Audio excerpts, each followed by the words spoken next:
Did that work? Did you get a pop-up? No, okay. I didn't see a pop-up. No. Oh, okay. It says started recording, so. Oh, yeah. There we go. Okay. Okay. So. Differently, but Hi, Lisa. I can hear you.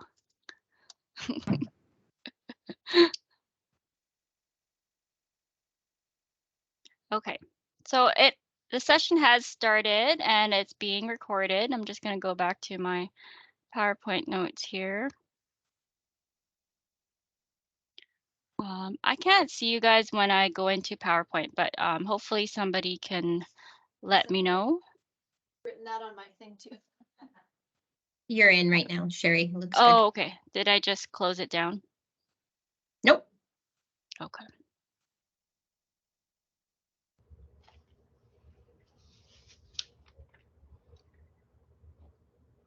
Let me know if anybody needs anything though. It's not like this is. Okay, there we go.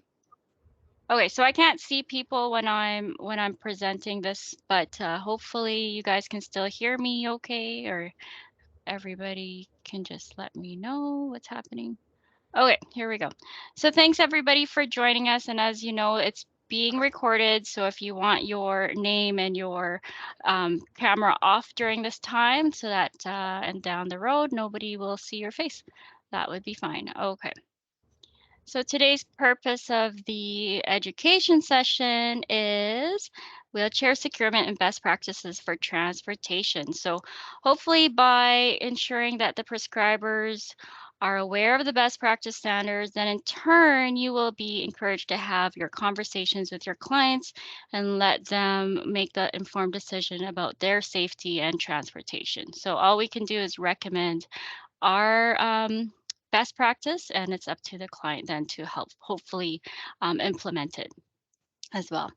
Another purpose of this is that, you know, by knowing what is the best practice standards, and going forward, we'll be able to recommend to our funders about our new contracts or potential new equipment, and that hopefully those equipment will come with transit securement options as well. Okay, so agenda is pretty simple. We're gonna turn it over to Megan, and she's gonna go over her presentation for Winnipeg Transit. We'll have some time there for Q&A for her as well, and then I'll take about 20 minutes at the end to go over some of the wheelchair options we have through our program, and also leave some time for Q&A.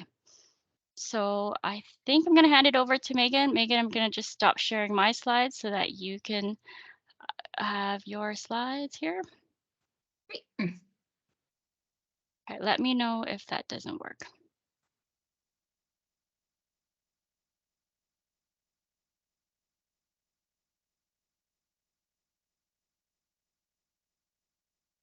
Okay, I see your slides are up, Megan. Okay, perfect. Just make some adjustments here.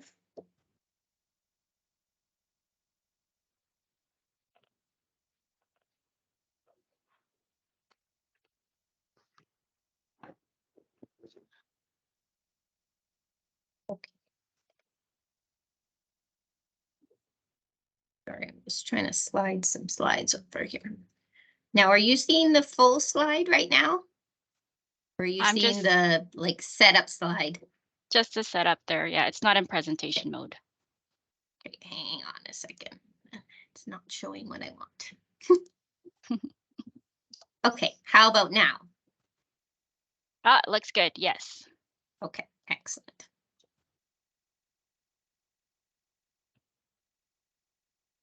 Okay, so just give me 1 second. Okay, so hi everyone. Nice to meet those of you who I haven't met before. My name is Megan Hunt. I'm the Registration and Assessment Supervisor for Winnipeg Transit Plus. So today I'm going to be here to provide you with some updates from Winnipeg Transit. We've had a lot of changes in terms of our service as a whole. and then more specifically talk about wheelchair securement principles and transportation best practices.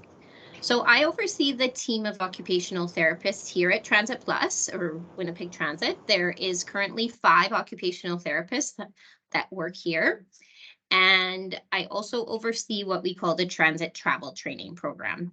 So I'm going to talk about that in a little bit more detail as we go along, but basically I oversee the process of people applying for Winnipeg Transit Plus, determining eligibility, and then my team also plays a large role, in looking at wheelchair securement and safety.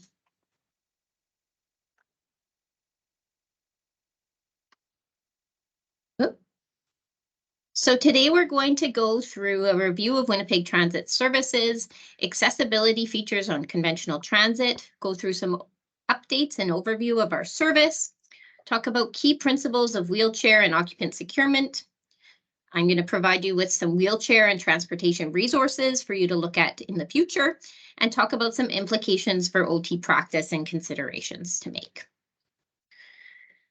So to begin, just a quick overview. So Winnipeg Transit is made up of 2 main services. So we're made up of the conventional transit service, which is the fixed route service. So the typical service that everyone thinks of, the buses follow the fixed route and fixed schedule, and also an on-demand service. The other portion of our service is Transit Plus, which is our specialized paratransit service. And then running across the spectrum of those services is travel training, which I mentioned briefly. That's another program that I oversee, which provides training and practical education to basically anyone in Winnipeg who's wanting to learn more about transit and practice using the bus. So we offer various different formats to various different groups, most commonly students, newcomers to Winnipeg, people who are new to using mobility aids or a wheelchair and want to go on conventional transit, those types of things. We do group, we do individual, virtual, in-person. It's fairly specialized to whatever the request has been. So in 2021, Transit approved our Transit Master Plan. So that outlines a future for the future of transit over the next 25 years, and outlines changes to network, routes, service options. And one of the main goals in there, there's 9 goals, is to ensure that transit is inclusive. So there's really big focus right now from transit as a whole to improve service in terms of accessibility, inclusiveness, and changes going forward. The Transit Master Plan is online for anyone who wants to learn a little bit more. It's a fairly large document, but it is informative to kind of learn what the future of transit is going to be looking at. So the conventional transit system is made up of the fixed route system. It has 84 routes. The on request or on demand system, which is in 3 areas of the city. So that's St. Amant and Plaza Drive area, Southdale Island Lakes, and St. Boniface. The on-request service is a service where individuals can either phone 311 or use an app to request a specific pickup location, or to request a pickup. And then the application creates a schedule, a pickup time for that person. So it is kind of like a combination, if you think of it like a combination between conventional transit and Winnipeg Transit Plus. Typically, the stops for an on request are between 50 to 150 meters away. And basically they request in the moment where they're trying to get to, and the app, or they're provided over the phone where that closest pickup location would be for them and what time. Our conventional transit system is made up of 640 low floor accessible buses. So every single bus that we have in our fleet right now is fully accessible. It either kneels or there's a ramp. So there's no longer any buses that have stairs at the entrance, preventing access for people who are using wheelchairs, scooters, or other mobility aids. There's also a new transit app that was released this year, which offers a lot more features for people in terms of it's just more mobile friendly. It has some on the go features that call out stops for people, those types of things. So again, just trying to support more accessibility for people as a whole in So one of the things that sometimes comes up is that through our discussion about Transit Plus is that therapists sometimes also haven't thought about use of conventional transit as an option for people. So I'm just going to go through some of those accessible features as well. We do hear from customers that they find that using conventional transit can be a really good option for them because they can use it when they want, where they want to go. There's a lot more flexibility to it than Transit Plus, and I'm going to talk more about our service. So on conventional transit, all buses are low floor and have ramp access. They mostly have automated external announcements. So it will say what the stop is and any other messaging that is important for customers to know. Inside the bus, there's an internal next stop announcer. So an audible announcement will say what the next stop is that's coming up. And there's also a visual display. So to help people who may have vision impairments, hearing impairments, just providing more options to people. There is a priority and courtesy seating area separated out in the bus. In 2022, fall of 2022, we've released a new policy surrounding our priority seating and priority boarding area. And under that, what that means is that persons with disabilities have priority for the front area of the bus that has flip-up seats. It has the mobility aid securement system. And there is now also announcements that operators can play to say persons with disability are boarding and they have priority to board first. And also they have priority for the area at the front of the bus. So to please vacate that area if you're able to. They are to play that messaging when someone visibly is using a mobility aid, a wheelchair, a scooter, and they can play it upon request for other individuals who may have more invisible disabilities, things that may not be so apparent. In the front of the bus, there is adjustable seating. So depending on the make and model of the bus, they can flip up various combinations of seats to accommodate positioning of walkers, canes. They flip up completely to show where wheelchairs and scooters can be secured. So on each bus, there's 2 mobility aid securement locations. They may be either rear facing or front facing. It depends on the make and model of the bus. And over the years, there's been lots and lots of changes in terms of these securement systems. So it really depends on what model. But as of 2021, all new buses are equipped with a Q-Strength Quantum system, which is shown in this picture, and a Q-Strength Q-Pod system.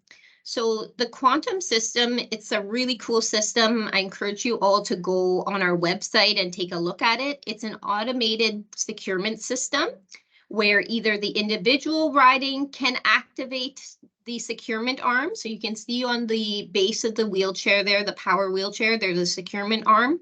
It moves in and out to hold the power wheelchair in place or wheelchair in place. It can be operated by the passenger themselves, or people can request to have the bus operator operate it for them. Q-Pod is more of a standard or traditional securement system. It uses webbing loops and J-hooks or webbing straps and J-hooks that I'm going to talk about a little bit later. We do anticipate going forward that there's going to be a retrofit of all of our older or majority of our older securement systems on conventional transit. So some of you may have seen there's like a backboard on the bus at the front. That is technically to be used for securement rear facing for people using a wheelchair. They back up into that backboard space facing the back. There's a clamp system on certain models, so lots of other systems. If you're looking for more information on what types of systems are on buses, our website on the accessible transit page is the best place to find that. There's information about the different systems, how to use them. And No, that's fine. okay.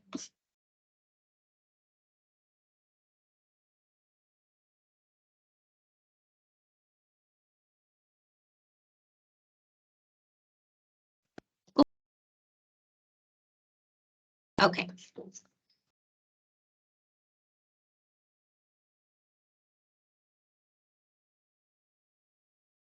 So there is different requirements for securement and for transfer requirements on the conventional bus compared to what we require on Transit Plus. And that is because of the gross vehicle weight of the vehicle. In that conventional transit buses, just based on that, are much larger, much heavier weight. They don't have the same requirements. They're also exempt from some requirements that the Manitoba Highway Traffic Act requires for other smaller gross weight vehicles. So on conventional transit, securement of mobility aid is not currently required, but it's always recommended. So that said, our drivers are not required to secure someone, and passengers don't have to allow drivers to assist them. They can refuse that option if they are offered assistance. It's important for you to know and for them to know that still sitting in the vehicle seat is always the safest option, regardless of what type of vehicle it is that they're traveling in, and regardless of how good of a securement system we can have. If a person is capable of sitting in the vehicle seat, that is always going to be the safest option for them. I'm going to touch briefly on operator assistance. So on our newest buses that have the Quantum and the Q-Pod, and I should mention those systems are going to be ordered on all new buses going forward at this point. Our operators have all been trained to provide assistance with those securement systems. And so if a customer asks for assistance using those systems, our operators are expected to provide that assistance. On the older systems, our operators are expected to provide information if they're asked. They're expected to provide information to customers about which direction they should be facing, like rear facing, front facing, and answer any questions. But it's only on our newest buses currently that we require that operators assist upon request. We are continuing to provide ongoing and enhanced training for bus operators on disability awareness and mobility aid securement. We have over 1,000 operators to train, so to get everybody through that training takes some time, as well as to make sure everyone's up to date on mobility aid securement practices. And I should have mentioned at the beginning, if you have questions, just jot them down at the beginning and then we can go through them at the end, because I may answer them as we go along. So Winnipeg Transit Plus, this is our paratransit service. It's door to door and it's still a shared ride public transportation service. We do have established eligibility criteria that customers must meet in order to qualify to use our service. And those criteria, I didn't list them here, but they are available online. There's 3 main criteria. One is being unable to walk 575 feet. Some of the time, none of the time, or all of the time, or some of the time, or all of the time, sorry. Having a vision of 20/200 or less in both eyes, or a visual field of less than 20 degrees.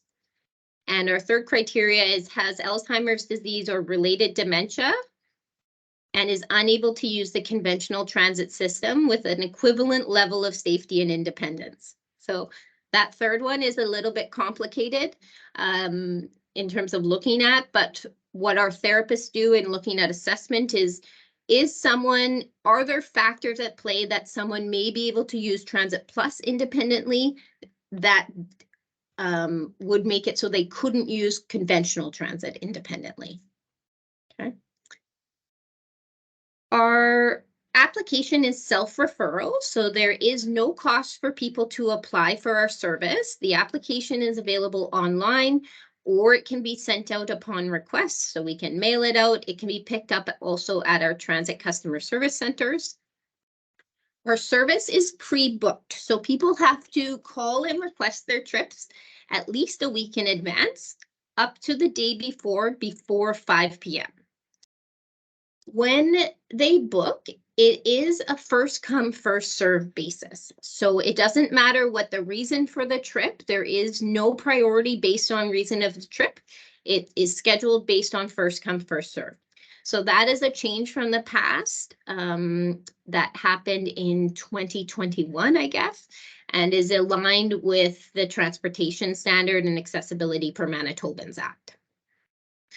What that means for people is that when they call in, typically we're able to tell them in the moment if we're able to accommodate their request or what times we have available. And if we don't have the time available, they can request to be placed on the wait list.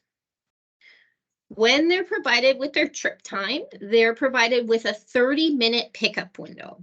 So there's no longer a specific to the minute time. They'll be told, let's say if they request, I want to be at my doctor's office for 2 p.m. They'll be told, okay, to get you there, we're going to pick you up. The driver may be there between 1:16 and 1:46. Okay. Customers can register for notifications to provide them either the night before and or 15 minutes before the driver's arrival that the driver is coming. But we still ask that people are ready at the beginning of that 30-minute pickup window. We provide service anywhere within the city of Winnipeg. So if you look up an address on Canada Post and it says Winnipeg, it's within our service area. So in some cases that may be beyond the perimeter, which sometimes causes confusion. But as long as the address is within Winnipeg, it's within our service area. They're the same fares and same fare categories as conventional transit. So we have youth tickets, we have senior tickets. People can apply for the WIN pass, which is the reduced income pass. All of that is the same. We underwent a name change in 2019. So following public engagement with the public to seek feedback, our name arrived on Winnipeg Transit Plus. So previously Handy Transit. So just to make sure everyone knows we're talking about the same service.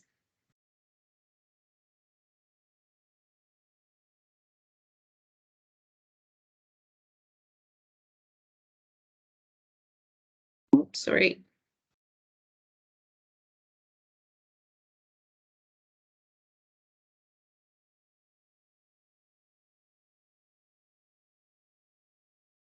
What's happening here? There we go. Okay.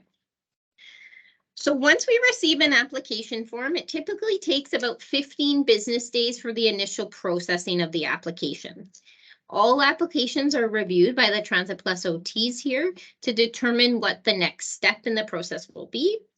Majority of people are asked to attend assessments, which we'll talk about in a second, which are held at the Transit Plus office, which is at 414 Osborne.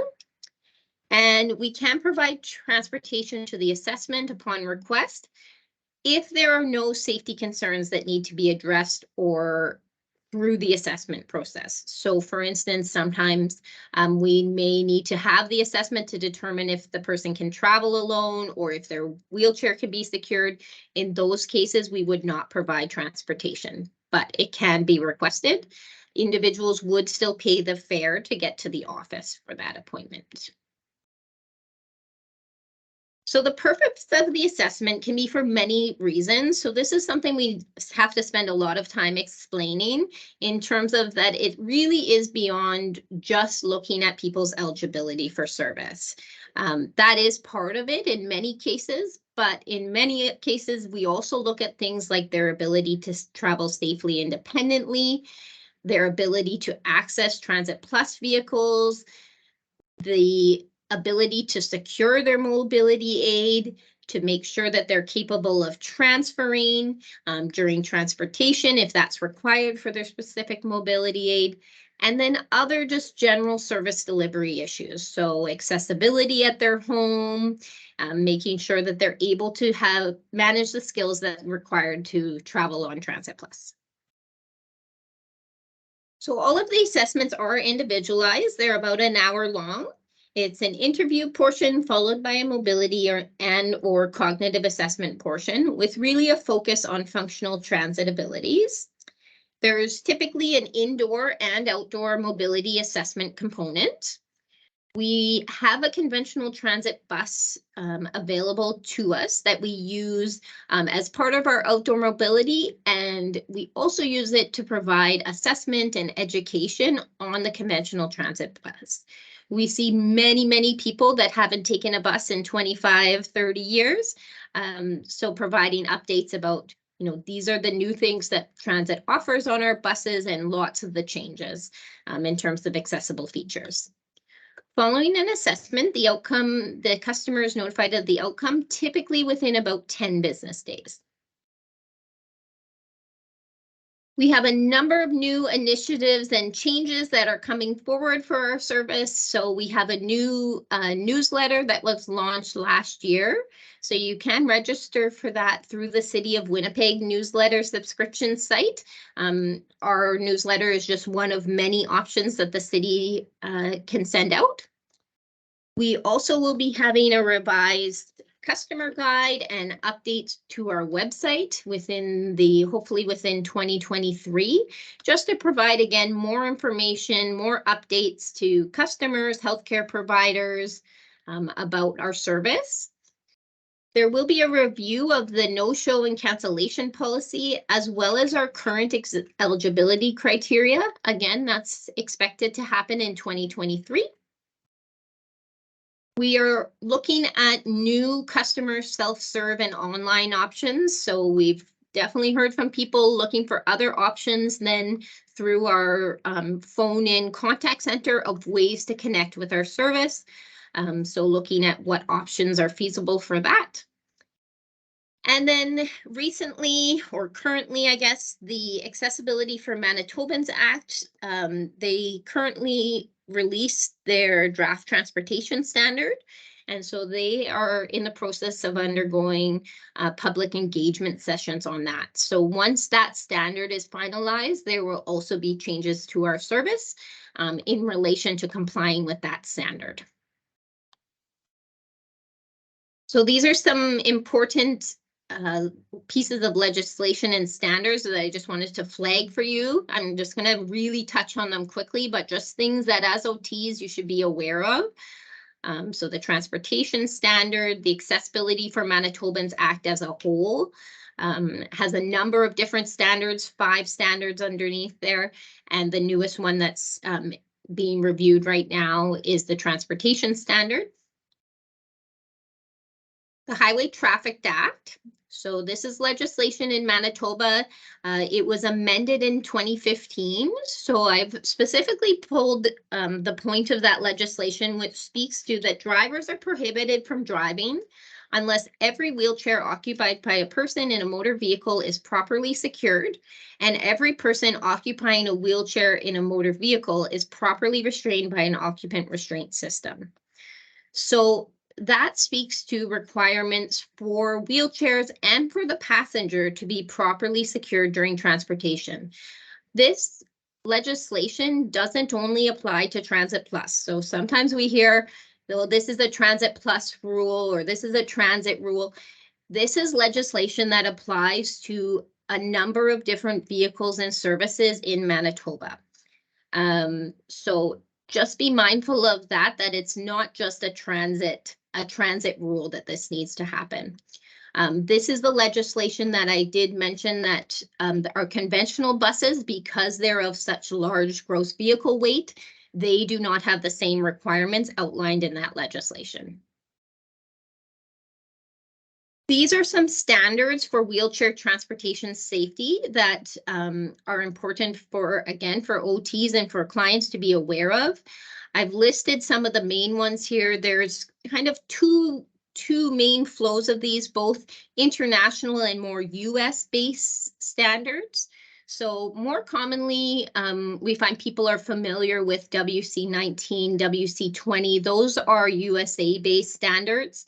There's also some international ISO-based standards, which I've listed here as well. Again, these standards are all voluntary, so they're not enforced necessarily or not required for manufacturers to follow, but they do give some industry standards. So key principles for securing a wheelchair. So I'm going to try and go through this in some detail, but I'm going to give a precursor just to say that I'm not going to be able to go through this in as much detail to specifics that some people some questions people might have. That said, we are here at Transit Plus to be a resource to people in terms of securement and transportation. And I'll talk about at the end the ways that you can connect with us if you have more questions. But I'm going to go through some key principles for securing a wheelchair and things to keep in mind when you're looking at making prescriptions and having conversations with clients. So when a wheelchair is secured, it must always be facing the front of the vehicle. So if it's sideways, backwards, that's not acceptable in a 4-point securement system. It needs to be facing the front of the vehicle. It has to fit within the securement area. So depending on the vehicle, there will be different sizes of securement areas. There are some minimum standards, but that is only 48 inches long by 30 inches wide in terms of securement. So that's the minimum. Depending on the vehicle, depending on the service, those will all be different sizes. So the wheelchair, the scooter must fit within the securement area. On Transit Plus, we have a variety of different sizes of securement areas so that we're able to accommodate hopefully as many different lengths and widths of wheelchairs as we reasonably can within our vehicles.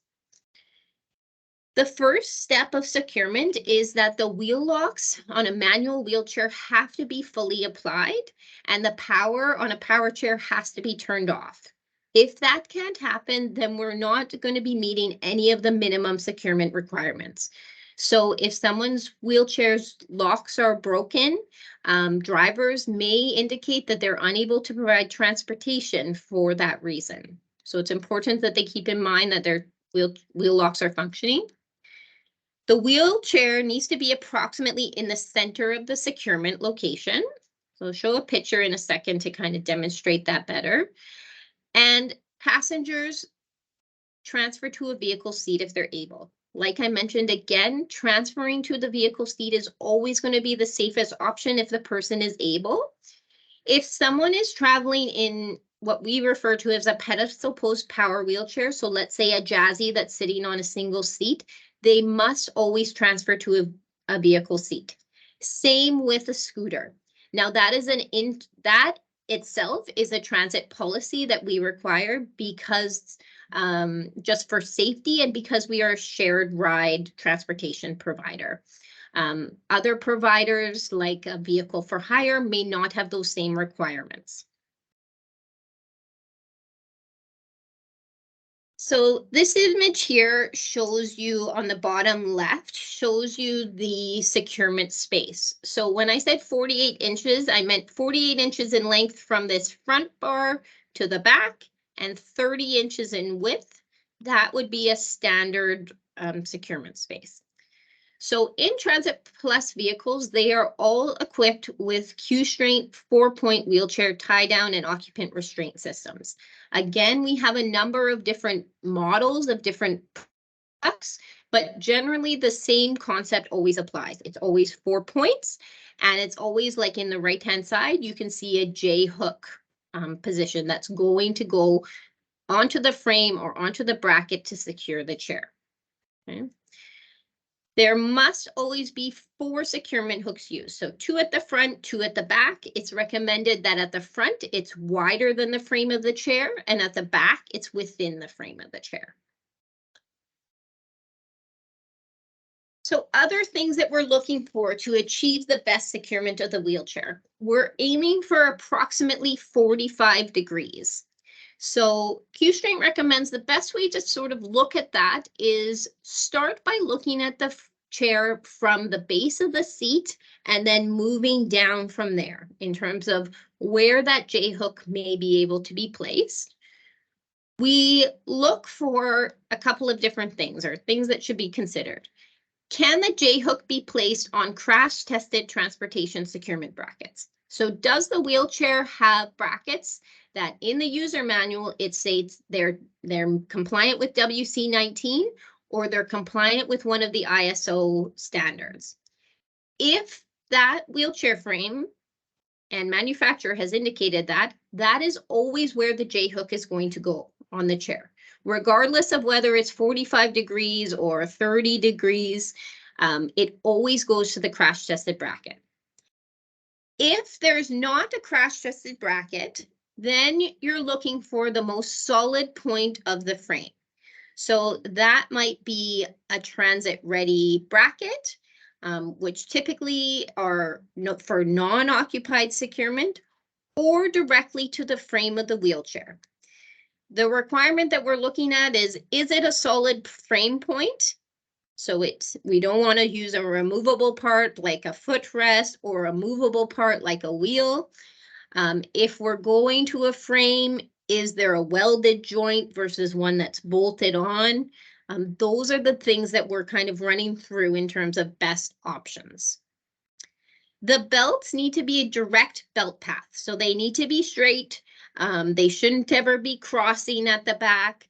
They can have minimal twist, about a 1/4 inch turn on the webbing. And we have to be able to see at least 3 to 4 inches of the webbing.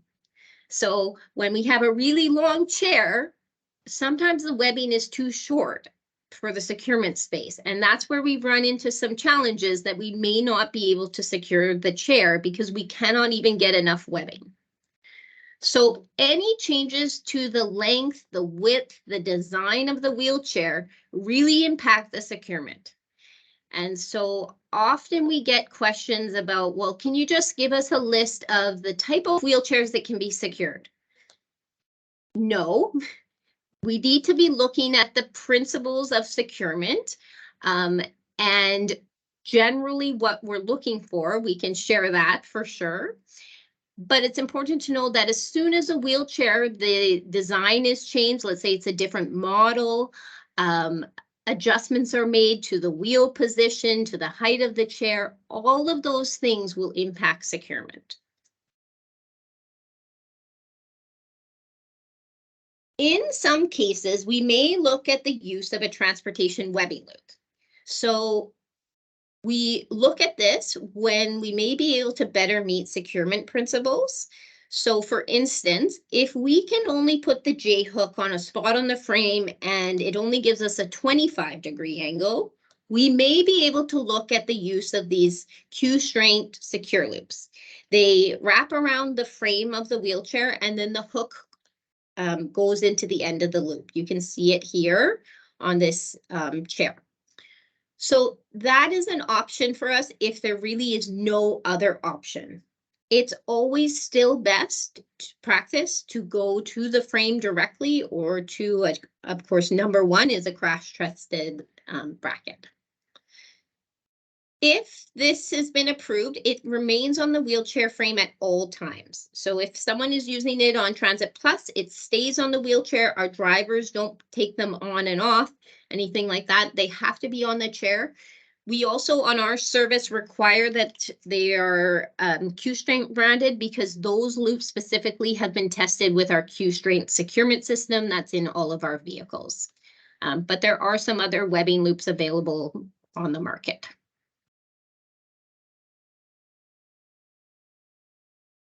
Okay, so we're going to shift gears and talk about occupant securement. So once the wheelchair has been secured, the other part of this is making sure that the passenger stays safe. So occupant securement. When you look at any information from the industry, it's going to refer to probably occupant restraint. That is the language that is used. So I know I've had lots of OTs question why the terminology restraint. That is the language currently used by industry. For the purposes of our discussion and within our OT team, we usually look at occupant securement. So for occupant securement, it requires use of the vehicle mounted lap and shoulder belt system. So in the picture here on the right, you can see coming down from the window and over the shoulder, that is the vehicle mounted shoulder portion. And the lap portion attaches to the back retractors here. So customers have to use both components of this securement system. They have to have the lap belt and the shoulder belt. We don't make exceptions to allow exemptions from certain portions of the belt system. The full system needs to be used. For positioning of this, we need to have the red buckle always on the passenger's aisle side hip. It should be quite low, similar to if you were in a vehicle seat. That red buckle is quite low down on the hip. So it shouldn't be sitting in the midsection or high up on the chest. It should be down low on the side. The lap belt should be sitting as low as possible across the lap and the hips.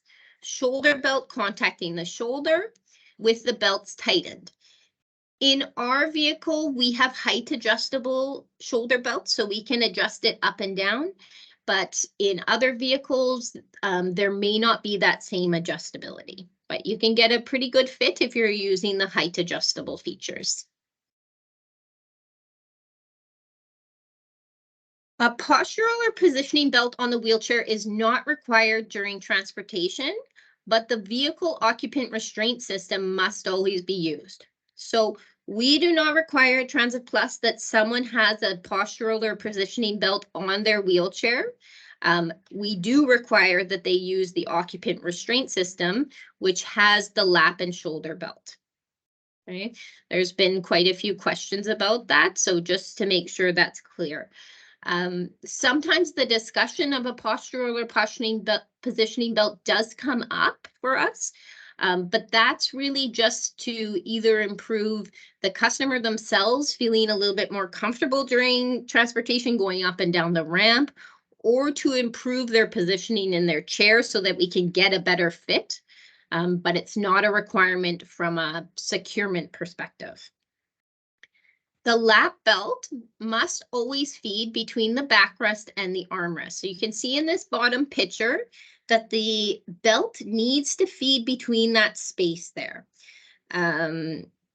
We see very few wheelchairs that we can't actually feed through there, but it's important that it goes through that little space, because otherwise the belt will start to ride up and it won't maintain the correct position during transportation.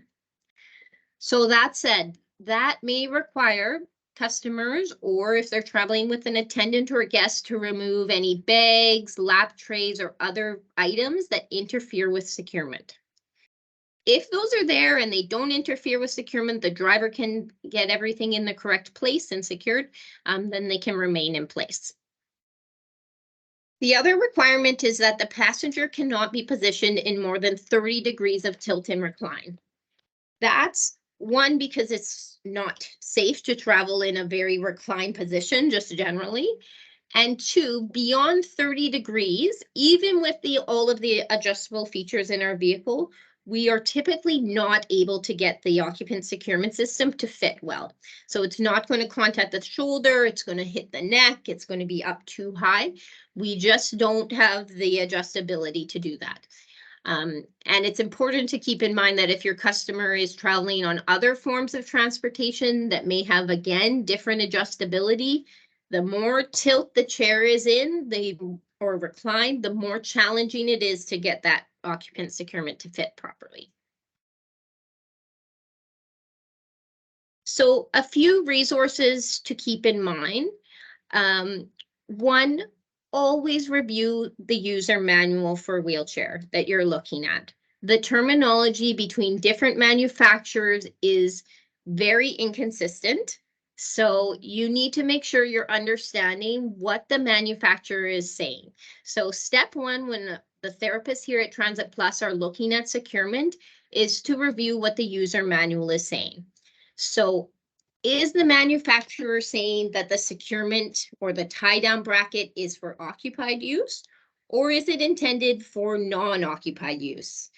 Has the brackets been crash tested, or have they not? What other things is the manufacturer saying about the wheelchair? Okay, so I just put some examples here on the right of the types of things that you may find. We do conduct mobility aid securement inspections. Those are typically done for wheelchairs or scooters with more complex design, or those where there's just not easily identifiable securement locations. So more commonly, and of course, chairs that we don't see as regularly, chairs that tilt, recline, ones that we know that there has been significant adjustments made to design, those types of things. We typically do those in office, or sometimes we are able to do it through the submission of photos. It becomes a bit of a challenge for us because, of course, trying to get photos at the correct angles and where we needed and customers to take those, that can be a challenge. But sometimes we have success if an OT or healthcare provider is involved and can support that process. Once we've done an inspection, we typically will identify the securement locations with this T sticker if the customer approves. What that helps with is just letting our drivers know where the securement J-hook should be placed. It takes away some of the guesswork for them. This is a really good website, probably the most comprehensive, reliable website out there in terms of wheelchair transportation safety. It is unfortunately US based, but it has been and continues to be a really good resource in terms of information. It has Ride Safe brochure, which we do provide to customers through our office when they come in for inspections or through interactions with us. It has wheelchair crash testing videos, which talks about, why securement of the wheelchair and the passenger is so important and best practices. Talks about standards, safety tips for wheelchair prescribers, and other research and publications. So it's a really comprehensive website. There is also some resources which may be applicable on Q-Strength, resources about different products that are out there, things that you may see in vehicles. They also offer some securement training courses. All of our therapists here have completed those securement training courses to support their role. So, implications for practice. So, as an OT, and I should have mentioned before, I'm an OT myself too. I don't think I actually said that. It's important to be aware of the principles of wheelchair securement and transportation safety. Making sure that we are aware and providing informed information to clients when we're making recommendation or making prescriptions. Understanding the role of wheelchair design and the importance of positioning plays in ensuring good securement. Being aware of industry terminology, which is used in relation to wheelchair securement and tie downs and brackets. And the importance of documenting the rationale for wheelchair prescription and specifications. So just making sure it's really clear the rationale for either recommending or not recommending transportation features. We hear quite often in the community, unfortunately, that people haven't been made aware of this, aren't aware of it, and then it causes trouble, of course, in terms of providing transportation and next steps, exchanging equipment, all of those things. The other thing that's important to consider is the person's mobility and abilities right now. So again, this comes up quite a bit in our conversations with customers, is that originally when they first were prescribed their wheelchair, they had no intention to use transit. That hadn't been discussed, or transportation hadn't been discussed. So just having those discussions as much as you can early on, and potentially trying to look at community access and those things. Of course, there's always going to be exceptions, but just trying to include that as part of your discussion.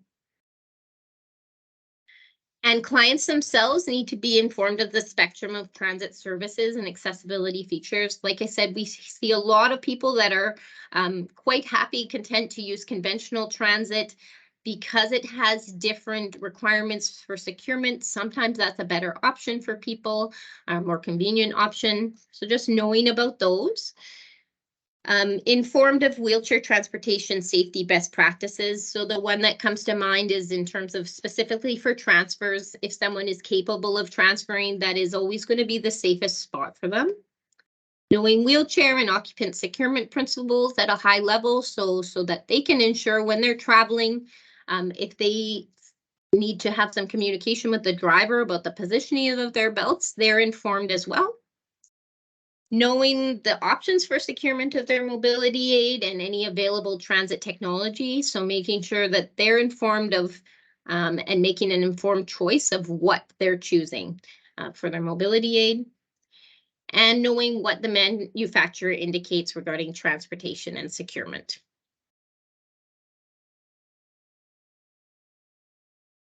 So in order to connect with Transit Plus, so we often get questions about where do certain inquiries go to? Generally, all inquiries should go through the Transit Plus contact center, which is our 986-5722 phone number. We recently launched a new option for people to book their assessment online. So we just released that in January. So customers who now have been asked to attend an assessment, there is instructions in their assessment letters of how to book online. So before it was only through the contact center. So that's a new option.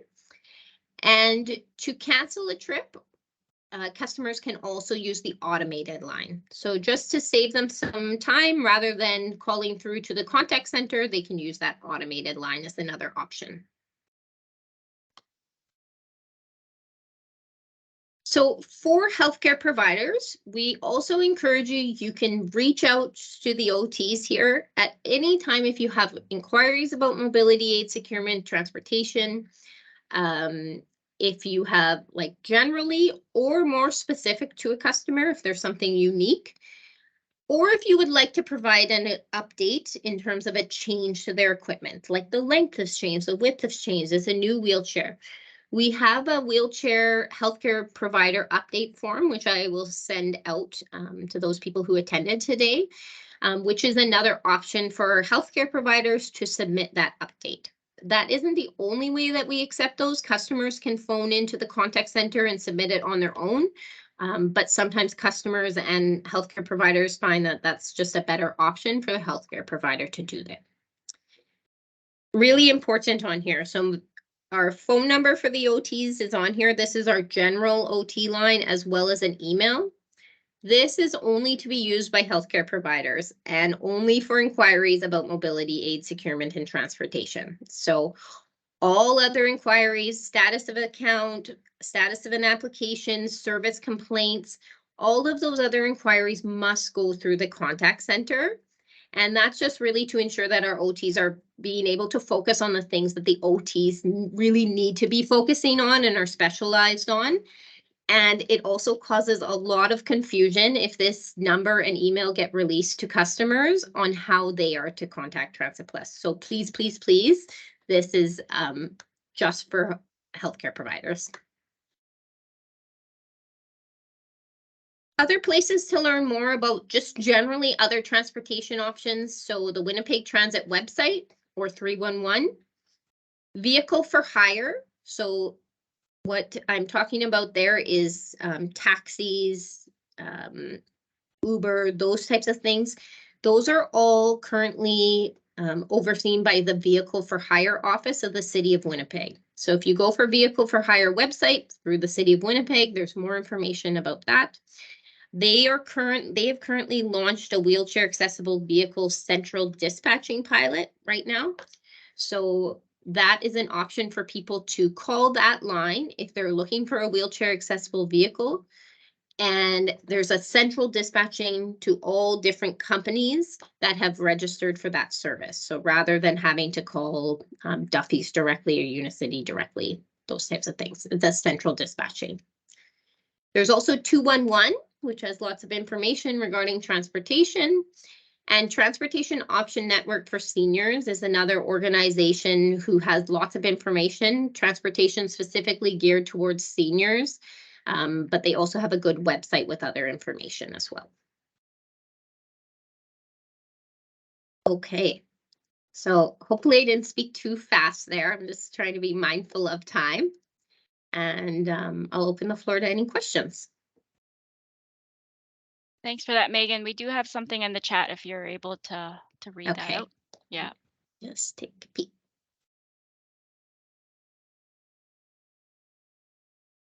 Okay, passenger cannot be positioned in more than 30 degrees of tilt recline. What if the individual has limited range of motion in the hips and their neutral position is fixed at a more supine position, greater than 30 degrees?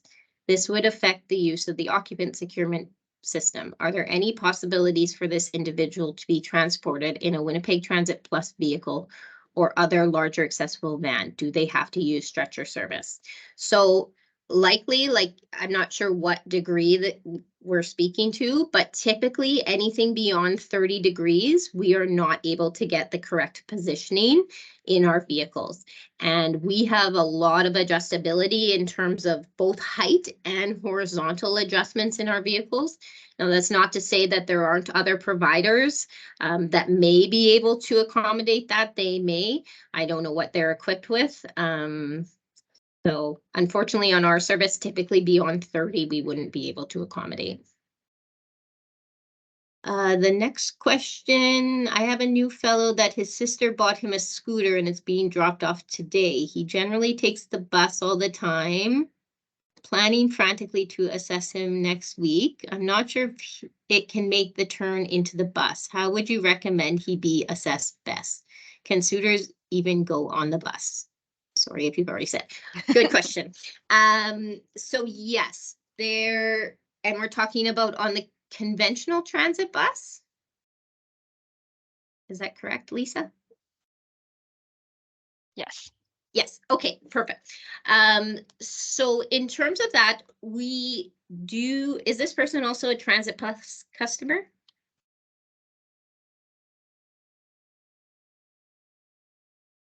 Okay, I'll speak generally. Oh, yes. Okay.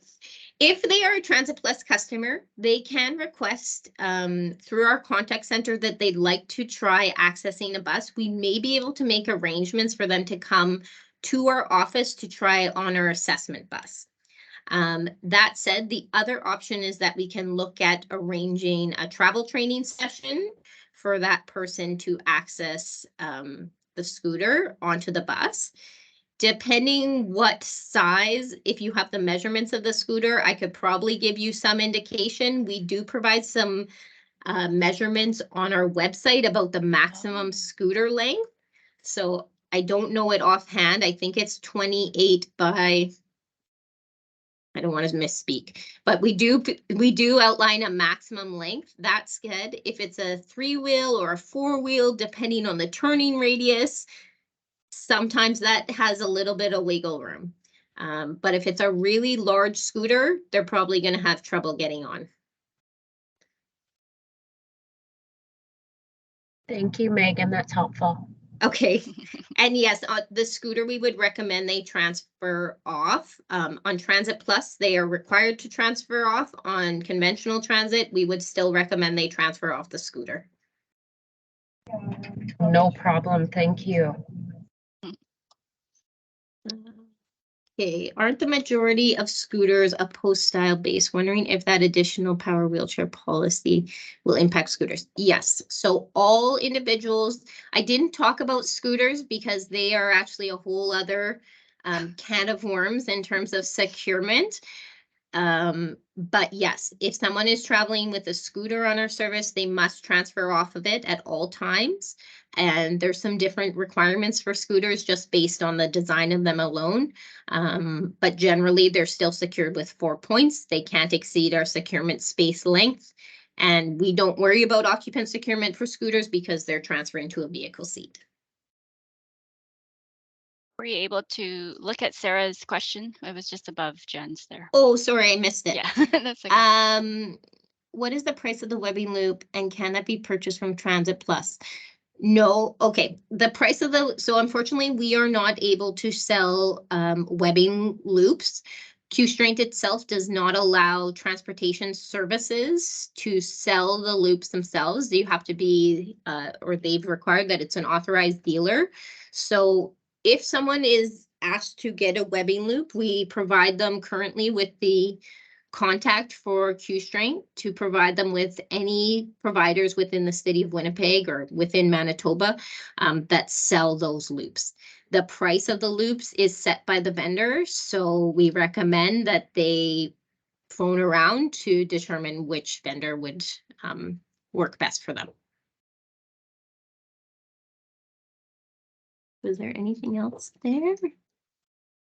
No, I think you got them Okay. all. Any other questions? Yeah, you don't have to put it in the chat. You can also turn your microphones on.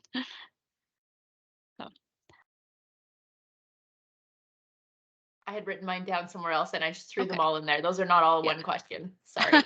Okay. Okay. I was like, oh no, we're closing. Oh no. Do you want to Okay. go ahead? Yeah. Sure. So why are people always safer in the seats than in their mobility aids? So they're always safer in the vehicle seats because for mobility aids, of course, they're not designed as fixed to the vehicle itself. So it's always safer, of course, to travel in the vehicle manufacturer fixed seats. And of course, with the webbing, right, the angles, the different formations and design of a wheelchair, that's generally. If a person has dementia but would still need an escort on Transit Plus, are they eligible for Transit Plus?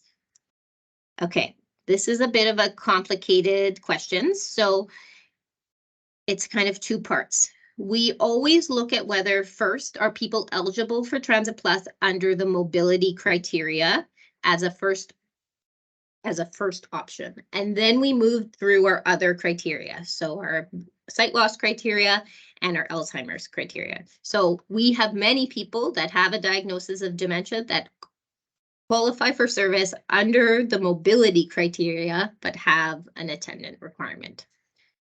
If someone has dementia, but they have no mobility restrictions, the therapists are assessing whether or not they need an attendant on Transit Plus compared to unconventional transit. So let's say the therapist determined that someone is capable of traveling on Transit Plus without an attendant, but on conventional transit, they require an attendant and there's no mobility restrictions. They may be eligible.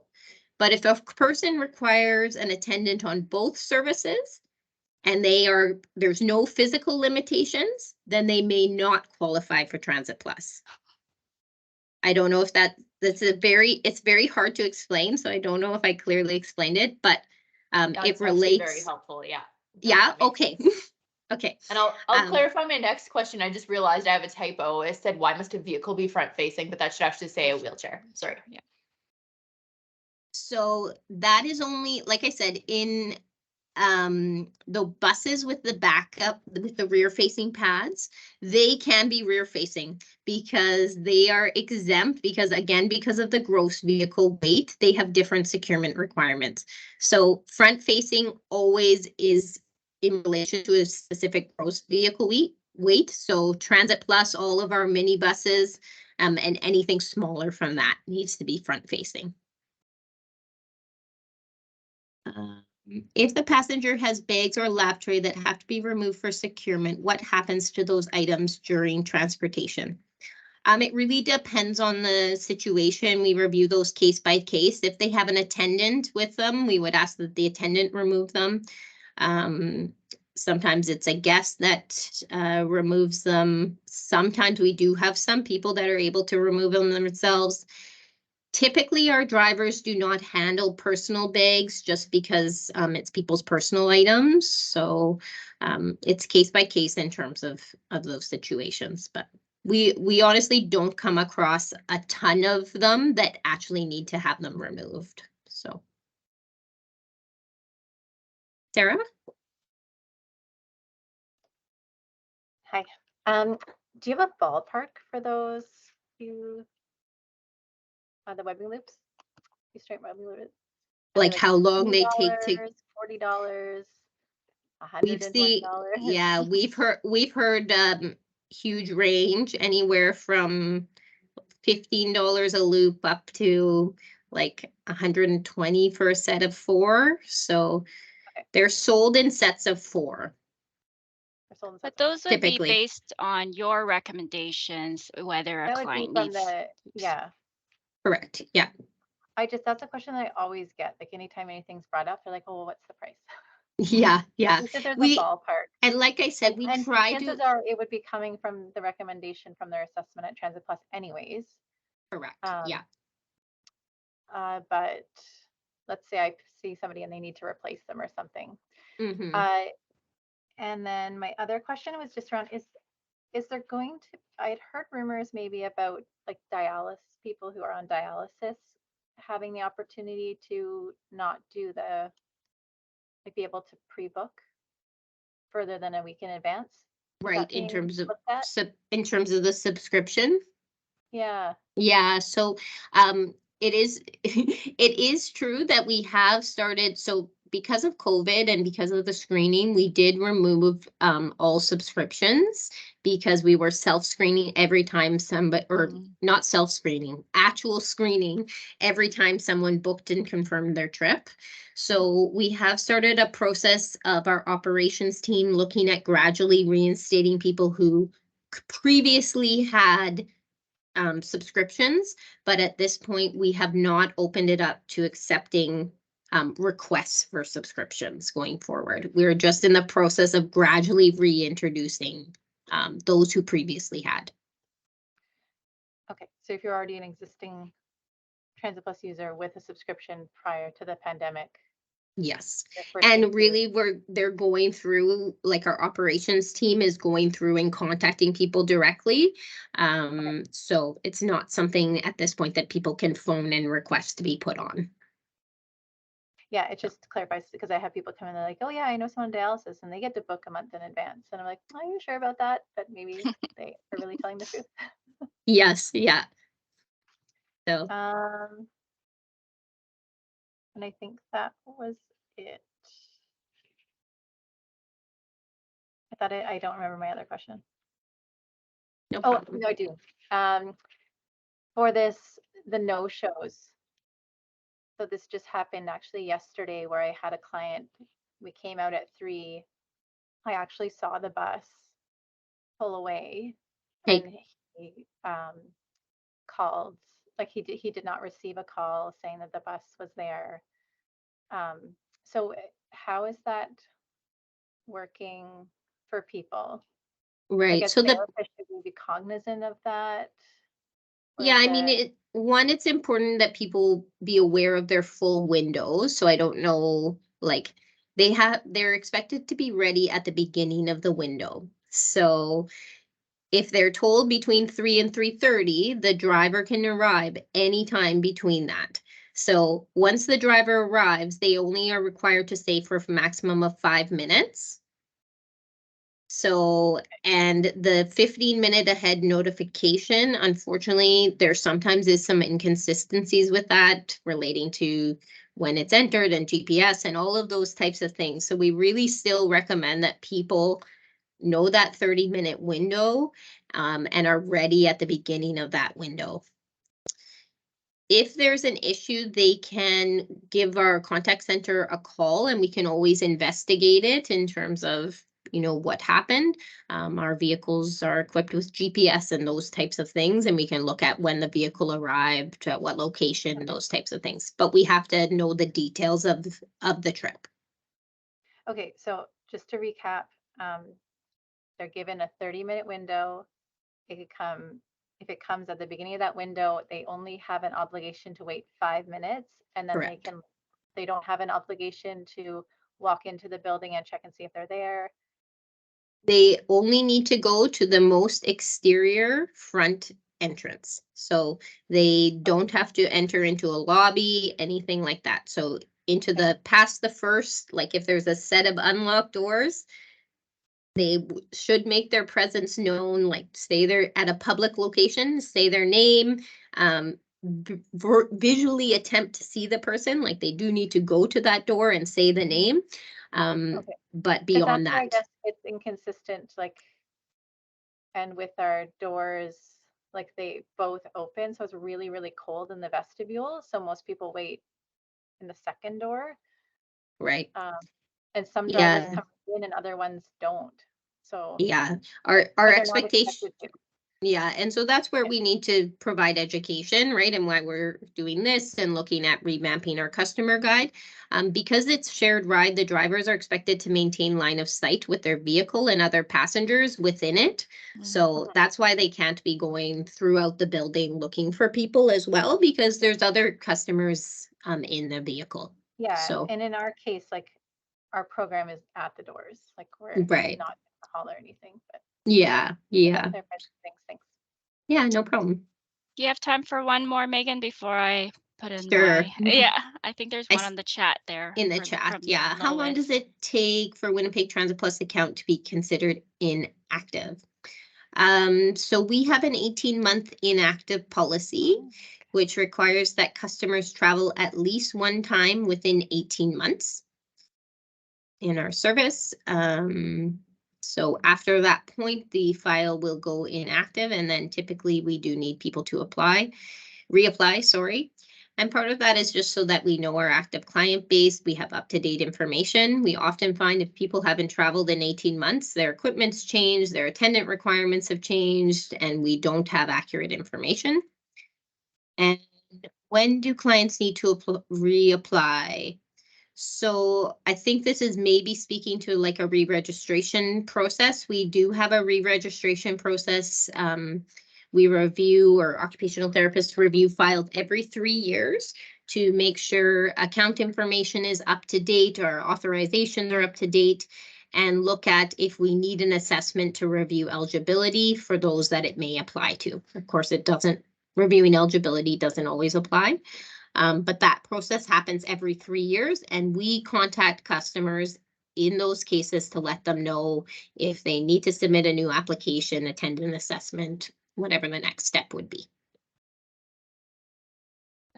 Okay, just in light of time, I'm gonna have to get into my little ditty here. Thanks, And Megan. feel That free, was, yeah, no yeah. problem. And like I said, feel free, contact the OTs for any kind of equipment, mobility, securement questions. If there's process questions, I'm available too if you have any. So yeah, thanks everyone. Thanks, Megan. That was super helpful. I'm going to do my presentation here. So if you all can bear with me, I'll take about 15 minutes and hopefully we have some time for questions. I think Megan did a really great job here answering all the questions that I had. So I'm just gonna go over the available equipment that's on Manitoba Possible on contract right now. Most of you should be familiar. But I do want to start with the client prescription. So as you all know, your client's profile is really important in prescribing that correct chair. I'm not going to go through all the eligibility criteria at this point, but the most important parameters when we're looking specific for clients who do need to use transit every day or whatnot, right? So the first question you would be thinking about is, what is your client's usage of the wheelchair? So we have 3 different usage categories, and that's, the occasional user, the part-time user, and your full-time user, which is usually more than 6 hours per day. So that's going to affect which category of chair you're going to be able to get. The second that I think is really important is your transfers. Can your client transfer independently from wheelchair to vehicle seat? And as Megan had said, vehicle seat is best, and we do agree with that as well. So just see if your client is able to transfer. You may have to do that assessment or simulate it, within whatever clinic area you're at. Again, this is the lap belt on the wheelchair, not the lap belt in the vehicle. We get this question quite a bit. What is the purpose of that lap belt on the wheelchair? So, or why are you requesting it? Sometimes this is for the client's comfort or sense of safety, but sometimes it is a restraint. So when a client falls in a chair, that lap belt needs to be able to be taken off right away, and the client needs to be able to do that themselves. So this is a cost to the program really when you're asking for a lap belt and it's not really required for any specific purpose. So you're going to see going forward in the next year, we're going to be changing the request, and you do have to specify whether you want the lap belt on the chair or if you don't. So that is something that we're going to be changing. And then finally, the other criteria or parameter that I want you to think about is the seat to floor height of the chair. So as we heard, 45-degree angle of pull is really the recommendation. So any seat to floor height that's low might affect that angle of pull. So Transit Plus OTs will have to assess that chair individually as well. So that's your client prescription, just kind of letting you know some of the clinical reasoning why you're going to be selecting your category of chairs. So as everybody knows, we have the category 1A, 1B, and the 2As. So this question, option for transit securement, really, this is a transport chair. And if we look at the manual, it doesn't recommend us to take it on chair as an occupied wheelchair. So for that reason, you know, we got to think about the client profile and unfortunately, it is something that we're saying that right now clients cannot take that on a transit if they're sitting in the chair. So that's a big change. I know it's gonna come with its questions. So just bear with me and maybe write your questions down and save it for me at the end here. Just gonna check my notes. So the category 2C, so these are your full-time users and they are able to be transported. There's options here. We're going to go through them in a bit. Category 3, there are options for transit securement. Category 4, and our power chair. So we're going to go into the different types of securement here. So really easy. The WC19 rated are your moves, your Iris, the A6. Those are crash tested. So just to note, those WC19 ratings are extra cost for the manufacturer, which then is an extra cost for our program. So please don't remove these transit tie downs from the wheelchairs. And we expect that when you are speccing out the chair and ordering the chair, the WC19 brackets are going to be with this chair. So sometimes people have forgotten to check off the WC19. Crash tested securement brackets, and to put them back on, we actually have to send the chair back to the manufacturer, Motion Composites, to put the WC19 tie downs on, which is going to be, you know, as you know, it's going to be a pain. The client's going to be without it for a bit. So we're trying to think about screening all those spec sheets for you, the moves and the A6s that do have that WC19. So I always check anyways that they are checked off, but sometimes it gets missed. The new option that Move and A6 chairs are going to have in the next year is that you can select it now with the belt or without the belt. So again, what is your reason to have that belt? That's really important to know. On the transit ready tie downs, you have your HD, the Move HD, the Zippy GS, SR45s, and the Zippy Iris. So they have transit ready tie downs.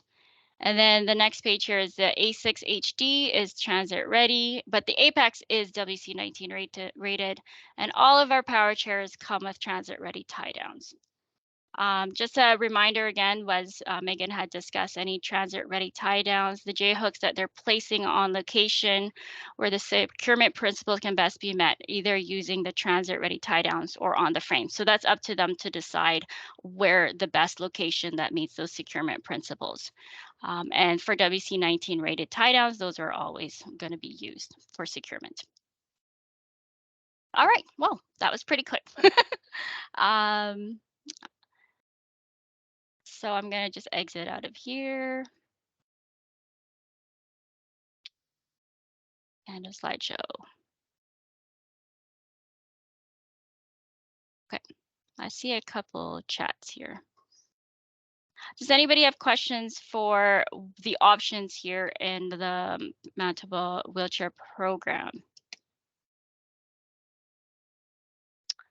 Okay, Courtney says, will client comfort or preference be approved? Reason for requesting a seatbelt? Yeah, we will approve it, but just remember that the client needs to be able to undo that lap belt when they need to in case of an emergency as well. So if you're assessing them and you're saying that they're safe to remove it on their own, then that's great. That's a justification for sure. So the tie downs are on the chair already. Yes, so most of those categories that we had went through, Lois, except the category 1A, 1B, and the 2A, which are considered transport chairs only. To be clear from Leslie, I can apply for a 2C transportation. So again, really look at your client profile. The big thing and the big indicator is if the client cannot transfer independently from the wheelchair to the vehicle seat, and they have to be riding in the chair for full time when they're using any vehicle. So that is a justification to now upgrade them for 2C. So that's also based on, you know, a little conversation between you and I'd have to approve that as an exception. Does that help, Leslie? Yeah, perfect. So Cherry, to just clarify that to death, I just want to check one more thing. So if Sorry, I don't know who's talking. Oh, it's Taya. Hi, Oh, it's there Taya you go. from My Talking. Okay. Hi, Taya. So if we have somebody who can transfer independently, as long as they don't have to go far, then we could still order them a 2A if we fully expect them to be a Transit Plus user, because then they could move into a seat that's part of the vehicle and then their wheelchair could be stored. Is that appropriate? That's exactly right. Yeah, Okay. for sure. Yeah. The Thanks. big thing is the occupant wheelchair, the occupied wheelchair. That's not a transport chair category is what we're kind of dealing with at this point.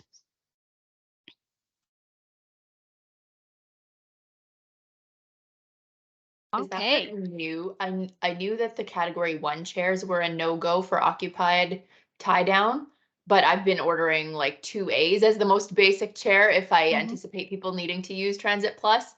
So is this like a change, or did I only get like half the memo initially? Was it always that 2As were like, I don't know, does that question make sense? Were any other therapists making that mistake as well, that we just thought only category 1s were no-nos for transit? I think it's not like a new information, but it wasn't enforced. But now, you know, being collaborative with Megan and the Transit Plus, we also want to be practicing the best securement principles as well. And liability wise, you know, we don't want that on us to say that we provided a chair that was not appropriate for transport. So I think going forward, just think really clearly about your client profile and the usage and that important piece of whether the client's able to transfer. Yeah. I hope that clarifies this category for sure. I know, Megan, you probably have seen this before. So I think going forward, we do anticipate there's going to be a change in practice, hopefully, once we're all kind of aware of the securement principles and trying to follow as much of the best practice standards as possible. And I do just want to make it clear that, like, we do see people that are using chairs that are not Manitoba Possible chairs. And so that said, right, there's many chairs that are not approved by the manufacturer for transportation, and we do still transport them. But that said, it's very important that the client, the customer, is informed of the risk of traveling in said piece of equipment. And really that applies whether there's transit ready tie downs that are intended for non-occupied securement as well. So it's just really important that clients are aware of what they're traveling in and what those intended use are. Okay, so we have more questions on the chat. I'll start with Lois. Do patients using Winnipeg Transit Plus and having 2A need to ask for a change to 2C? So not necessarily. And again, that's if the client needs to be able to transfer into a vehicle seat. That's a big justification, right? And like I said, we will secure it, but it's not necessarily meeting best practice, and it's not the most safe option. If there's other options that Manitoba Possible can support that are better securement, we are in full alignment and agreement with that. So. And if the client's using a bus, like a conventional bus, and they're being able to be pushed onto this bus, then, you know, that's different as well. Andrew, what if the client can transfer with one assist with a companion? Can they still use their category 2A? Yes, if they have an attendant with them all the time and they can transfer with one assist, I think 2A is still fine. Another question about the move with belt would be for someone who plans to tie down their own chair in private vehicle. Okay, sorry, the WC19 with belt just speaks to the lap belt that accompanies that wheelchair, which isn't normally a standard that we're following, having WC19 belts with occupied vehicle systems, right? Like the occupied vehicle securement system is what's on the vehicle itself. Yeah, so the WC19 belts can incorporate with the vehicle installed shoulder belt system, but only certain securement systems have that can actually use the WC19 lap belt, because what that does is it increases the amount of force through the securement of the wheelchair, so it has to be rated at a higher level, the vehicle securement system. So not all of our systems have that on their vehicles, right? Correct. So, yep, correct. Sorry, Leslie here, just to clarify, you said we were going to have the choice on the form between the tie down with the belt or without the belt. I'm just trying to figure out why I would do one versus the other. No, you're always going to get the WC19 brackets, but now you'll have the option to select the WC19 lap belt with it. So most of the time that's an extra cost, and because our transport systems right now don't incorporate the WC19 belts all the time, they're kind of like a lap belt, like a normal lap belt that you might not need if the client feels they can be in a chair without a seat belt, right? Okay, so that doesn't have as much to do with the securement in the vehicle. That's just more of the lap belt. Exactly. So before it was a selection that you have to do WC19 bracket with the belt. So now Move is offering it as an option to have both. But for us, it's only WC19 brackets that we're going to consider mandatory. The WC19 lap belt is not mandatory. So it's just like a lap belt on a wheelchair, right? Hope that helps clarify, Leslie. Thank you. Yeah, I got it. Okay. Can I just? Yeah, I was going to say, you may have someone, like if someone has a system in their private vehicle that can accommodate that, then yes, that might be a different situation. Yeah. Yes. But correct me if I'm wrong, Cherry, it's Sarah here. The W19 belt, it's gray and it's got the two little metal prong things that stick out. And it hooks into like a securement system. So it is different than a standard lap belt. Yes, it is different, but it's only applicable if that client has that specific securement system in their vehicle, right? Otherwise, I consider it like a little lap belt on a wheelchair. So with two metal things that stick out. Yeah, exactly. Sorry, I'm going to go to Kelly's. I think this must be your question, Megan. Hey, is there any timeline of when pre-booked schedule rides may return? I'm an OT who works with dialysis and many organizations. Unfortunately, I don't have an answer to that at this point, and like they are always pre-booked, right? They can always book a week in it and ahead, so they can always book there just in case anyone else isn't familiar with this. You can always book as of a week. You can book as many trips as you need for that week. But in terms of subscriptions, which are a standing appointment or standing ride requests, I'm not sure when we will be fully reinstating that. There is some information about it. I believe it's on our website. I'll just take a quick look. And I think Tara's question would also be to you. Okay, can drivers provide light hands-on support hand in hand for transfers from wheelchair to vehicle seat if they are typically independent with transfers using a gait aid, as a client would not have as well. They will provide light assistance, so they will provide an arm out to the side, but they won't, you know, they won't use a transfer belt. They won't provide any more hands-on assistance, really just a light arm. And it has to be light. Like if there's any concern that the driver could get an injury, then that would be beyond what our drivers could assist with. I know that our time is almost up, so if you have to go, go right ahead. But we have our emails on there, and we'll be sending out our PowerPoints. Once I get the recording, I'll load it up. I'll send that out to the prescribers. If you're on my email list, you'll get it. The other question here is, are there any new initiatives or procedures for accommodating bariatric wheelchair users on Transit Plus? Any distinctions between manual and power wheelchairs? So I guess at this point, yeah, we haven't had any new vehicles that are have kind of been able to expand our population that we're able to serve right now. Our vehicles that have the lifts can accommodate passengers with a total weight capacity of 1,000 pounds. That includes the customer and their equipment.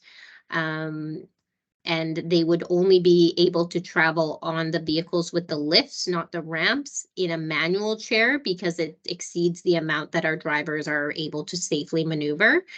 That said, so in terms of distinctions, if it's someone who uses a power wheelchair, they're likely able to, if their weight does not exceed a total of 800 combined pounds, they may be able to access our buses because we eliminate the need of our drivers having to manually push chairs up and down ramps.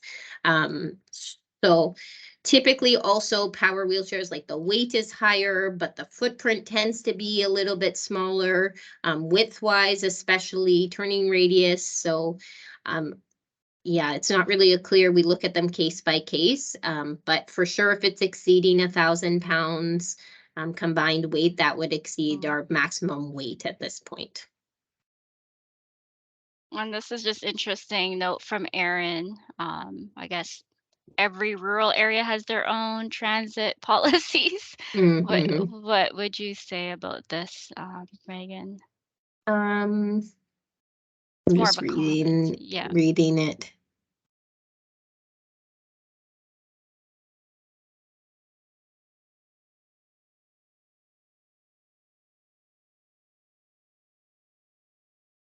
Yeah, I mean, we're in contact with other transit properties fairly regularly. Ultimately, transit properties can make their own jurisdictional, like property-based decisions in terms of securement and transportation.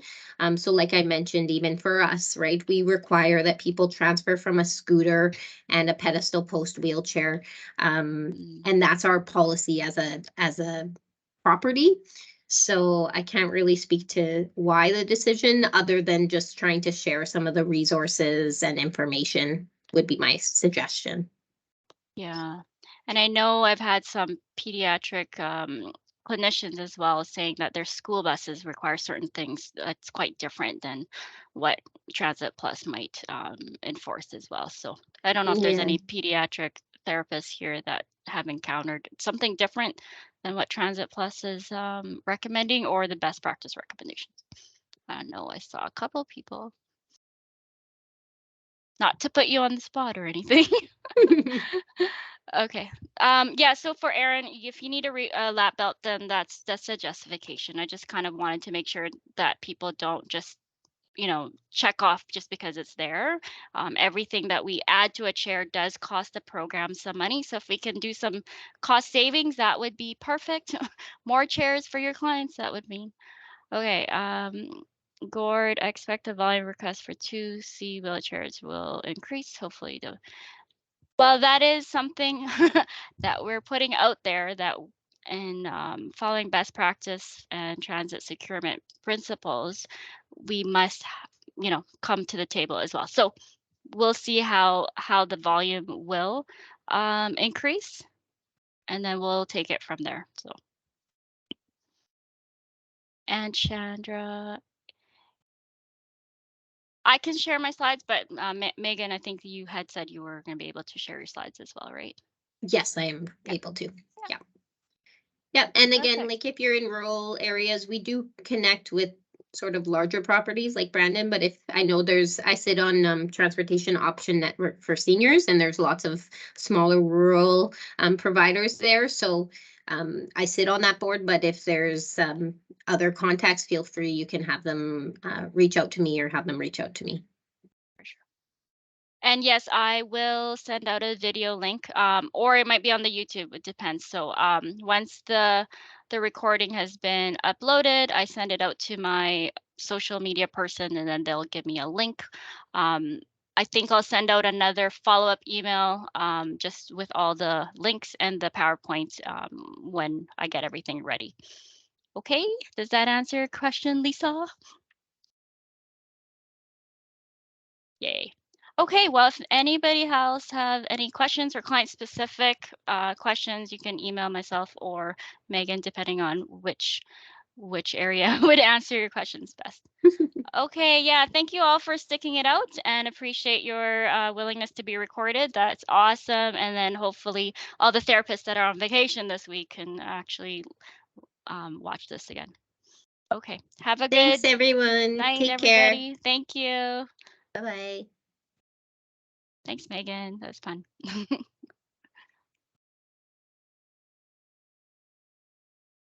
Stop recording.